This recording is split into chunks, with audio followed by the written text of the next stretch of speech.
It's not about the 3 days money, before Dad. my It's about wedding, trust. I walked straight into a Trust is trap earned, I son, never and this saw protects the coming. family. I was supposed to be right. having a quiet afternoon tea with my It's not future about the money, mother-in-law Dad. It's at the about Harrington trust. estate. Trust is Instead, earned, son. I This found protects myself the sitting family. in a mahogany-walled study, He's right, Mia. staring at a leather-bound prenuptial agreement thick enough to choke a printer.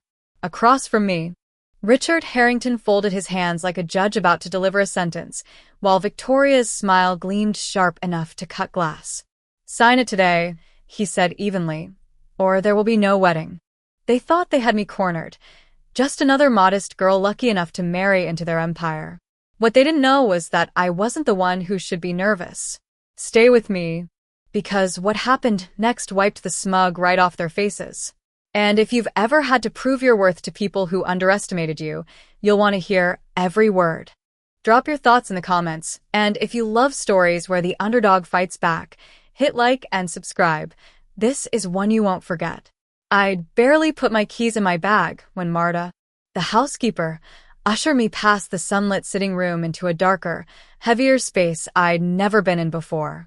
Victoria sat poised in a navy suit, her pearls catching the afternoon light. Richard in a charcoal three-piece that smelled faintly of old money and older authority. There was no tea, no small talk, just the dull thud of a document sliding across polished wood toward me. I didn't touch it right away. "What is this?" I asked, though I already knew. Richard's voice carried the weight of centuries of Harrington precedent. "A standard agreement to protect the family legacy." Victoria added, "Every spouse signs one. It's only practical." I opened it, my eyes tracing lines that reduced my role to nothing, even daring to claim rights over my company's ideas. "When do you expect me to sign?" I kept my tone even. Victoria reached into her jacket, producing a pen like a magician revealing a trick. Now would be ideal. My fingers curled around the folder instead. "I'll have my lawyer review it first." Richard's smile didn't reach his eyes. "Your own lawyer? We've already had the best draft it." I met his gaze. "Best for you, perhaps. Not for me." The air in the room tightened. They were so certain I'd cave. Instead, I stood, the agreement under my arm, and walked out past the immaculate gardens without looking back. I grew up in a small craftsman house on the east side of Portland, where the winters smelled like wood smoke and rain, and summers were filled with the hum of box fans in open windows. My parents, both public school teachers, graded papers at the kitchen table long after dinner plates were cleared. They taught me to value knowledge, to finish what I started, and to keep my word even when it cost me. We were comfortable, but money was always measured carefully. Vacations meant road trips in our dented Subaru, and new clothes came from outlet malls on the far edge of the city. I didn't resent it. If anything, it made me hungry for more, not in the sense of wanting mansions or yachts, but for the freedom to build a life on my own terms. My grandfather, William Carter, was the one who whispered bigger dreams into my ear. He was a quiet man with calloused hands and a mind like a chessboard, always thinking 3 moves ahead. He never talked much about money, but when I was little, I'd find him at the kitchen counter with the business section spread out, tracing numbers with a stubby pencil. He'd tell me, "Opportunities are like tides, Liv. You can't control when they come in, but you can be ready to sail when they do." I didn't know then that he'd been quietly buying up parcels of land in rural Oregon for decades, holding on to them like secrets. During my senior year at the University of Washington, he passed away. It was the first time I'd felt the floor drop out from under me. 2 weeks later, I sat in a lawyer's office, still raw from the funeral, when I learned the extent of what he'd left behind: $7 million in real estate and investments, built from nothing but discipline and patience. My hands shook as I signed the transfer papers. That money wasn't just a windfall, it was a lifetime of choices. A responsibility I had no intention of wasting. I kept living in my one-bedroom apartment overlooking the Willamette River, driving my 8-year-old Lexus, and wearing the same black coat I'd had since grad school.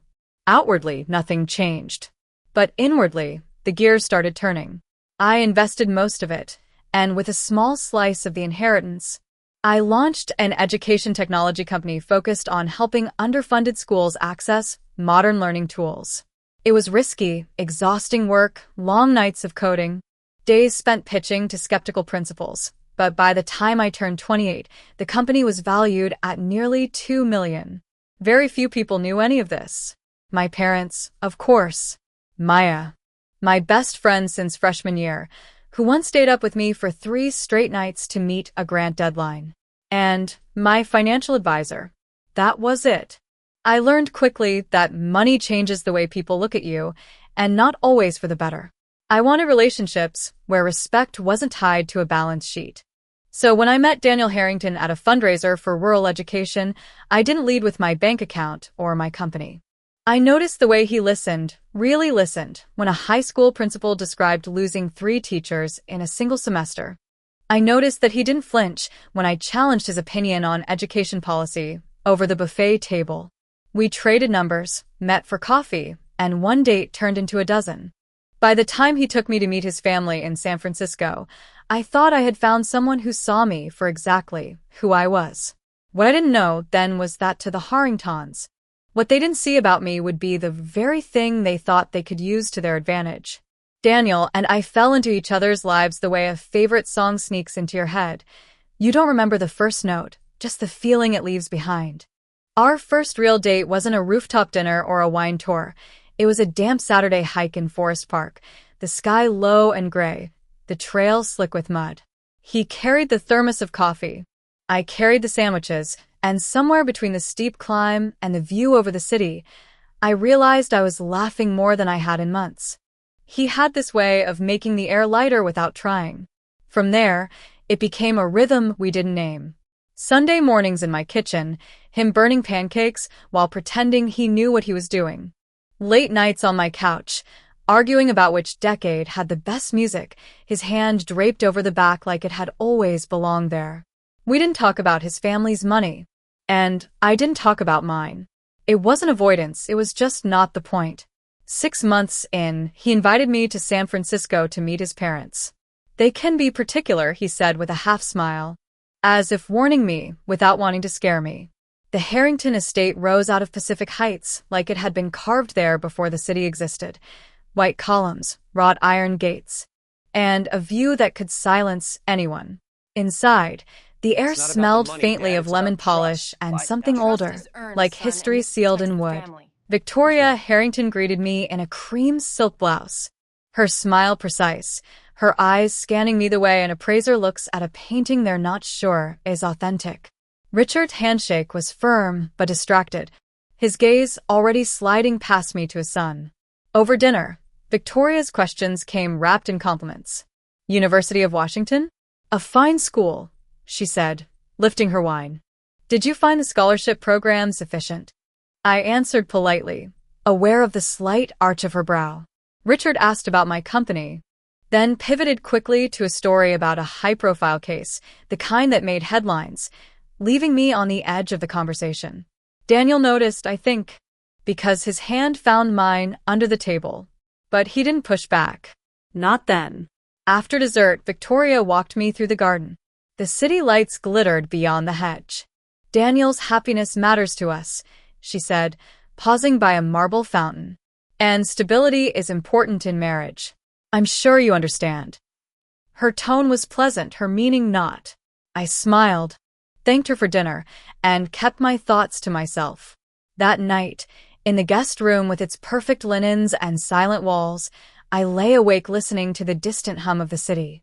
It was the first time I felt the quiet edge of something I couldn't name, a reminder that love might be simple, but the world around it rarely is. When I pulled into the Harrington driveway that afternoon, the sun was sharp against the white stone of the house, the kind of light that makes everything look colder. Marta opened the door without her usual warmth and led me, not to the airy sitting room where Victoria liked to hold court, but to a paneled study that smelled faintly of leather and old books. Victoria was already seated, posture perfect, a navy suit pressed without a single crease. Richard stood near the window, his reflection fractured in the glass. The tea service sat untouched on the table between us. I didn't even have my coat off before Richard gestured toward a thick, leather-bound folder lying dead center on the polished wood. This is standard for anyone marrying into the family, he said, his voice clipped and deliberate. Victoria's fingers rested lightly on the arm of her chair. It protects the Harrington legacy. We'd like this settled before the weekend. I slid the document toward me, flipping the cover open. Paragraph after paragraph laid it out. In the event of divorce, everything reverted to Daniel. Any property we acquired, any income was his.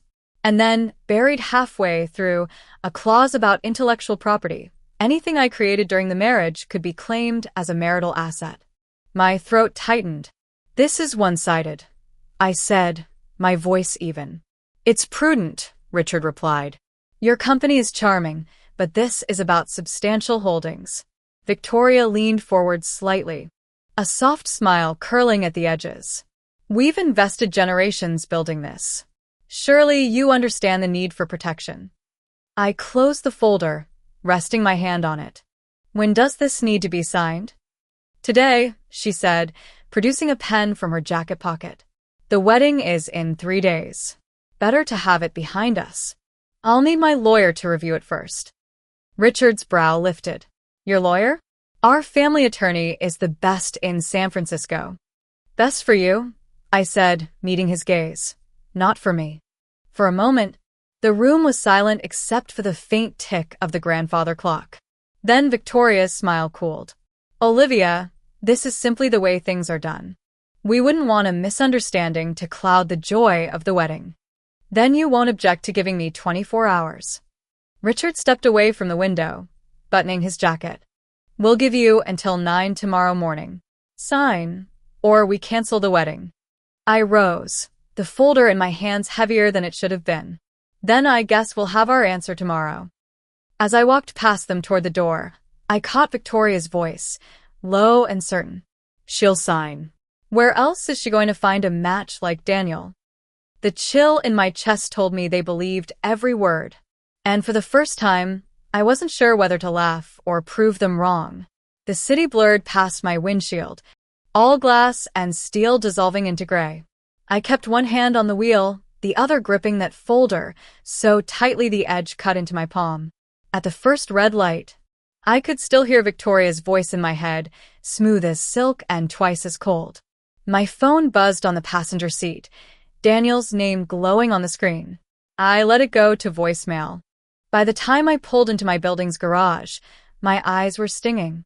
I sat there in the stillness, breathing through the tight knot in my chest, until I could trust my voice. Then I called Maya. They did what? Her voice cracked through the speaker, sharp and disbelieving. Prenup. One-sided. Signed by 9 a.m. or no wedding. My own words sounded unreal. That's not just tacky, Liv. That's manipulative. I closed my eyes, leaning back against the headrest. The worst part? They said Daniel knew. Silence. Then, careful. Did he? I don't know. I need to hear it from him.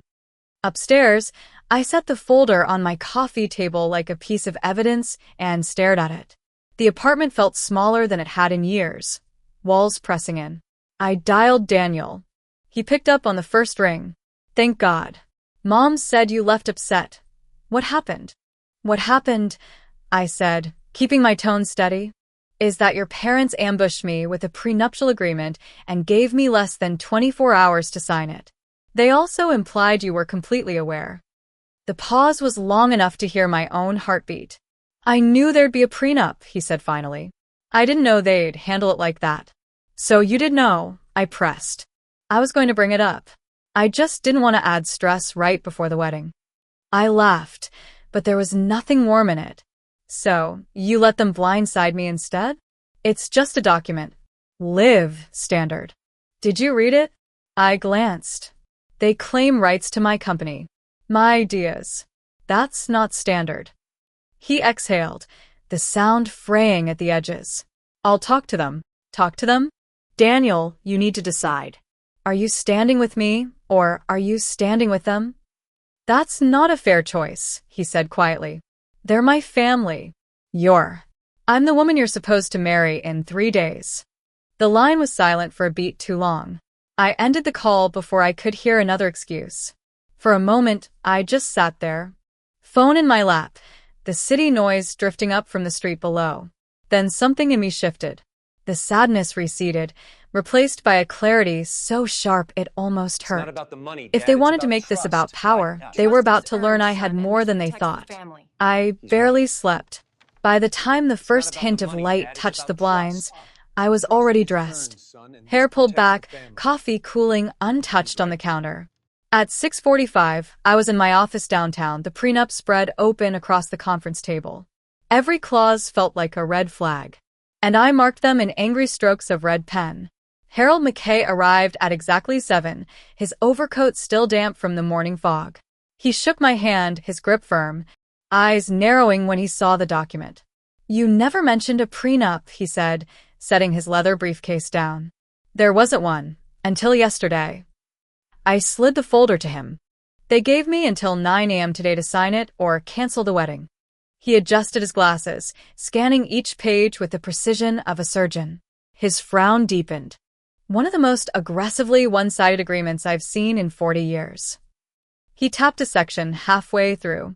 "This language here, this would give them leverage over your intellectual property." Completely unacceptable. I sat back, arms crossed. "Can we fight it?" A slow smile formed on his face, the kind that said he'd already started. "Not just fight it, replace it. You're not walking into that marriage unprotected." For the next hour, we worked side by side, drafting a counterproposal. Balanced asset protection, mutual respect for pre-marriage property, ironclad protection for my company. Harold's pen moved quickly, notes and revisions spilling across the legal pad. "Your net worth?" he asked. "9 million, I said, my voice steady. "They have no idea." He chuckled, low and amused. "Then it's time they did." By 9, we had a clean, fair prenup ready. I pulled my financial portfolio from my bag, statements, valuations, investments, everything current. Harold reviewed them, nodding. "This will change the conversation." "I'm meeting Daniel first," I told him. "If he's on board, we take it to his parents together." "Choose the battleground wisely," Harold said, closing his briefcase. "Somewhere public enough to keep them civil, but private enough to talk." "I have a place in mind." When he left, I sat in the quiet, the weight in my chest replaced by something sharper. Resolve. I sent Daniel a message. "We need to talk. 1 o'clock. Just us." The reply came fast. "I'll be there." "I love you." I looked at the words on the screen, wondering if they'd hold under what was coming. Then I closed my laptop, slipped the new prenup and my portfolio into my bag, and headed for the door. If the Harringtons thought they could corner me, they were about to learn I didn't just know how to get out of corners, I knew how to redraw the whole room. The Pike Street Bistro was quiet for the lunch hour, soft jazz spilling from hidden speakers, the scent of rosemary bread drifting from the kitchen. I chose a corner table, back to the wall, where I could see the door. My bag sat beside me, the new prenup and my financial portfolio inside, heavier than any weapon I'd ever carried. Daniel walked in right on time. His tie was crooked, hair a little mussed, as if he'd been pacing instead of working. He slid into the chair across from me, searching my face. "Liv, I'm sorry. About all of it." I let the silence sit for a beat before reaching into my bag. "Before you say anything else, there's something you need to know." I placed the folder in front of him. "My grandfather left me an inheritance. I've grown it carefully. This," I tapped the cover, "is my financial reality." He opened it, eyes scanning the numbers. 7.5 million in investments. A company valued at 1.5. His breath caught. 9 million. Yes. My voice was calm, steady. "I didn't hide it from you to deceive you. I wanted to be valued for who I am, not for this." He sat back, the weight of it settling in. All this time, they thought I was marrying up. He closed the folder slowly. "I should have told you about the prenup sooner." I met his eyes. "Yes, you should have." We sat in the low hum of the restaurant, the air between us taut. Then I pulled out the second folder and slid it across to him. "This is my counterproposal. Fair. Balanced. It protects us both. If we're going to be married, it needs to be as equals." He opened it, reading more slowly this time. His lawyer's mind worked silently, page after page. He looked up. This is reasonable. More than reasonable. Then we present it to them. Tonight. Together. A shadow of a smile crossed his face, faint but real. They won't like it. They don't have to like it, I said. They just have to know this is the only version on the table. He reached across, taking my hand in his. I'm with you. The words were simple, but they landed like a door locking behind us. No way back to how things were before. We finished our drinks, neither of us hungry. As we stood to leave, Daniel glanced at the folders under my arm. You're sure you're ready for this? I opened the door, letting the cool air rush in. I've been ready for a long time. They just don't know it yet. The private dining room at the Fairmont was dressed in quiet power, mahogany table, crystal glasses, the city lights just beginning to glow beyond the tall windows.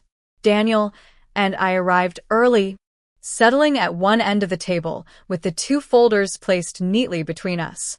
He poured sparkling water into my glass, his hand steady, though I could see the tension in his jaw. They'll be late, he murmured. It's a move.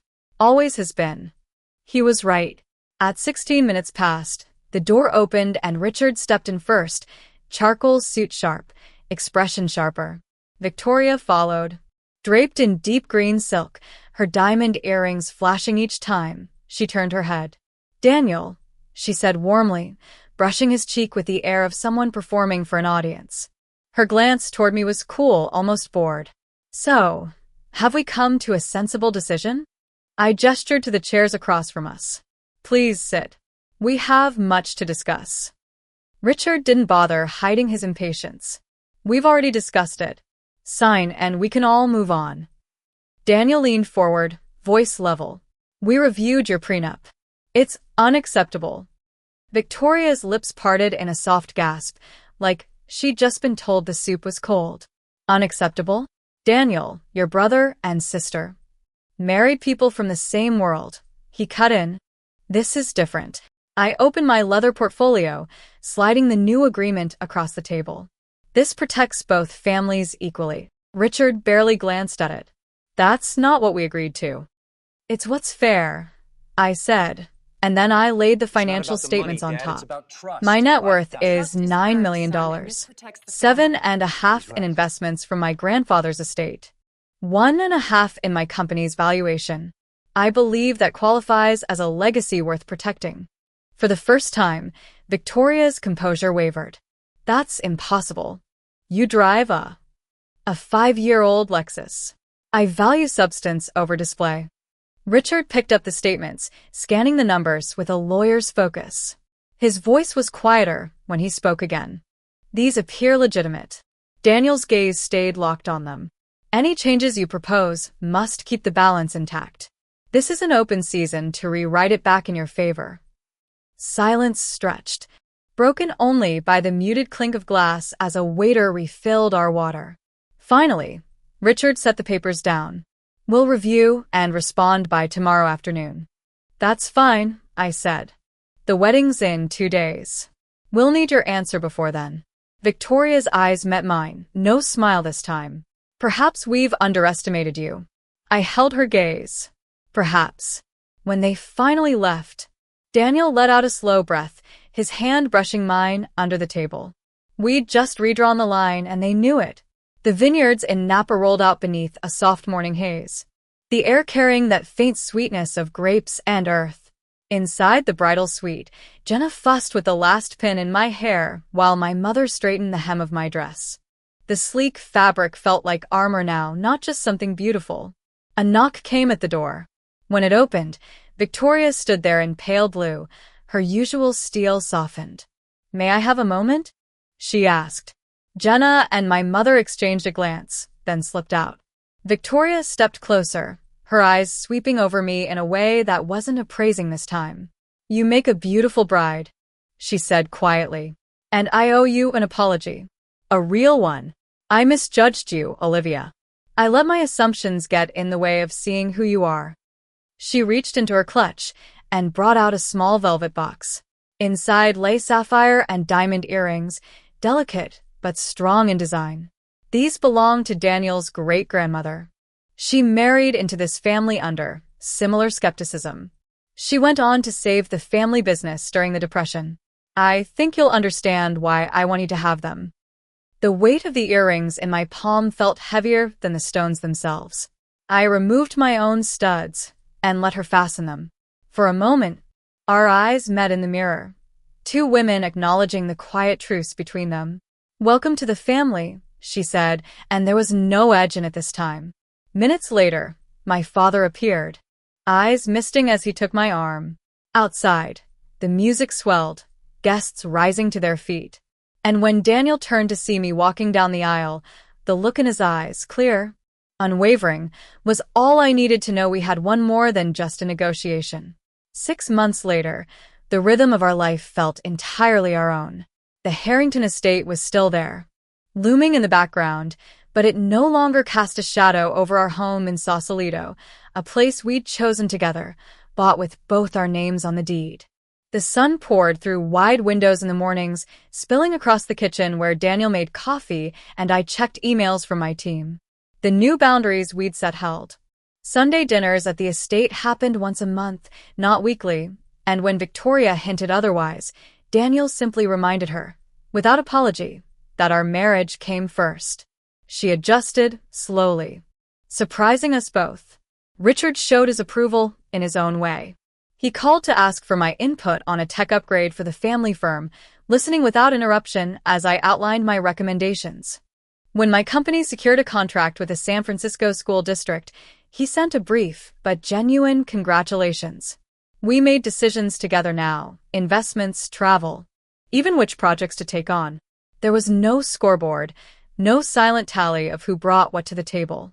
The prenup sat in a safe deposit box, its clauses protecting us both. But its true worth was in what it had forced us to build: trust, transparency, and the certainty that neither of us stood in the other's shadow. One evening, as the fog rolled in over the bay, I stood on our balcony, watching the lights flicker on across the hills. Daniel came up behind me, wrapping an arm around my waist. "Do you ever think about that night at the Fairmont?" he asked. "Sometimes," I said. "Mostly to remind myself that the moment you stop letting people define your worth, that's when you start living on your own terms." He kissed my temple. "We'll keep it that way." And in the quiet that followed, I knew we would.